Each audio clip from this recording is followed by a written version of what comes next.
بھول گیا رب کے فرمان کو اور نبی کریم صلی اللہ علیہ وسلم کی سنت کو، کہ نبی کی سنت پیار تھی، محبت تھی، اور سب سے بڑی سنت نبی کریم صلی اللہ علیہ وسلم کی پیار محبت، اس معاشرے میں کفر و ظلمت اور اندھیرے جس میں چھائے ہوئے تھے، اس معاشرے میں پیار سے، محبت سے اسلام کی شمع، محبت کی شمع اور عالم اسلام پہ وہ اثرات ڈالے کہ قیامت تک اس کی مثال معاشرہ نہیں دے سکتا۔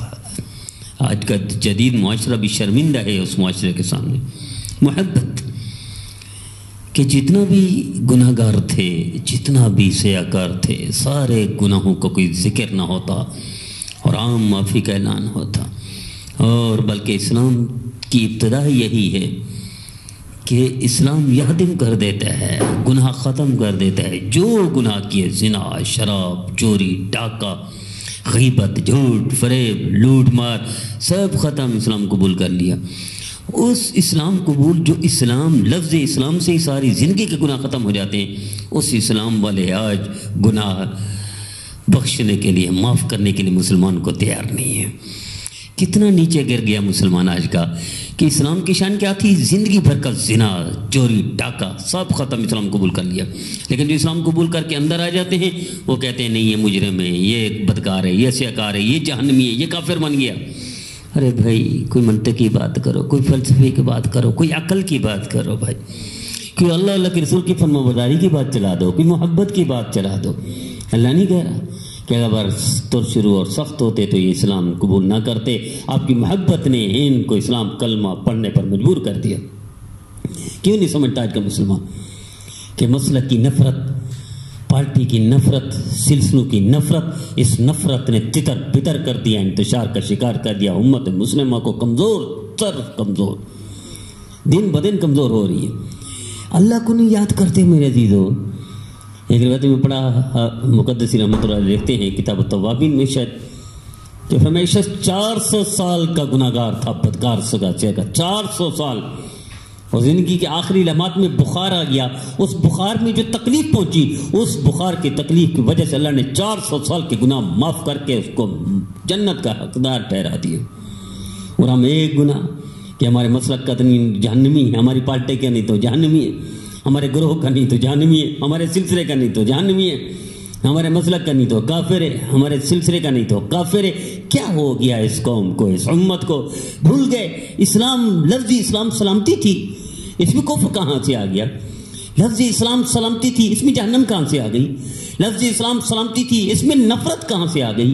لفظ اسلام سلامتی تھی، اس میں یہ بغض، یہ کینہ کہاں سے آ گیا؟ یہ شیطان کی پیدا کردہ ہے، یہ پیداوار کینہ، نفرت، جہنمی، یہ نعرے، یہ نفرت، یہ شیطان کی پیداوار ہے، یہ یہودیوں کی سازش ہے، کافروں کی سازش، اور مسلمان بھولا بھالا اس کا شکار ہو گیا۔ کیوں نہیں سمجھتے؟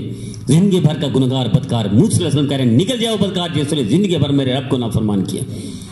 اس نے توبہ نہیں کی، دل ہی دل میں کہا اللہ میں نے زندگی بھر واقعی گناہ کیا، موسی علیہ السلام آپ نہیں چھوڑیں گے۔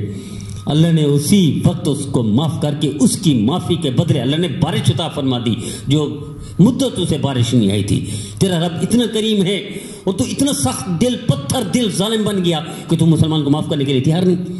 مسجد میں قبول نہیں کرتا نمازی بننا، اپنی خانقاہ میں قبول نہیں کرتا، اپنے مسلک میں قبول نہیں کرتا، یہ کہ اس کے خانقاہ حرام ہو گئی، مسجد کو دھونے لگ جاتے ہیں کہ فلاں مسلک آ گیا، مسجد دھو، یہ حرام ہو گئی۔ کیا ہو گیا اس مسلمان کو؟ کیوں گر گیا اتنا؟ کیوں زوال کا شکار ہے؟ کیوں تباہی کی، بربادی کی، مقداری کی سبب کی؟ کیوں ذلت اور رسوائی اس کے حصے میں آئی؟ چونکہ نفرت پھیلا رہا ہے مسلمان، نفرت نفرت نفرت۔ جس مسلمان، جس اسلام کی ابتدا ہی محبت سے ہو، اللہ صحابہ کرام کی کیا ہے سب سے بڑی صفت کیا ہے؟ کافروں کے لیے سخت ہے، مسلمانوں کے لیے نرم ہے، محبت ہے، پیار ہے۔ اور آج کے مسلمان کافروں کے لیے اتنا سخت نہیں ہے جتنا مسلمان کے لیے سخت ہے، اور اس کو اسلام سمجھ رہا ہے۔ کیا ہی بولا بھلا مسلمان ہے، جس مسلمان کی شان یہ ہو کہ 400 سال کے گناہ اللہ معاف کر دے، جس مسلمان کی شان یہ ہو زندگی بھر کے گناہ اللہ پلک جھپکتے ہی پہلے معاف کر دے، جس کی مسلمان کی شان یہ ہو آسم اللہ بلغ الذنوب کانان السماء ثم استغفرتنی غفرت لک، آسمان تک گناہ ہو تو معاف کر دوں گا، توبہ کرو۔ اس مسلمان کی شان یہ ہے آسمان تک کے گناہ پلک جھپکتے ہی معاف ہو جائے، لیکن مسلمان کو معاف نہیں کرتا۔ نہ مسجد میں آنا قبول کرتا ہے، نہ خانقاہ میں بٹھانا قبول کرتا ہے، نہ اپنے مسلک کے علاوہ کسی کو مسلمان سمجھتا ہے، نہ اپنے گروہ سلسلے کے علاوہ کسی کو مسلمان سمجھتا ہے۔ یہ بولا بھلا مسلمان کس ٹرین پہ بیٹھ گیا، کس شاہراہ کا مسافر بن گیا، کس غلط روڈ پر چل پڑا ہے، اللہ اس کو سمجھ عطا فرمائے۔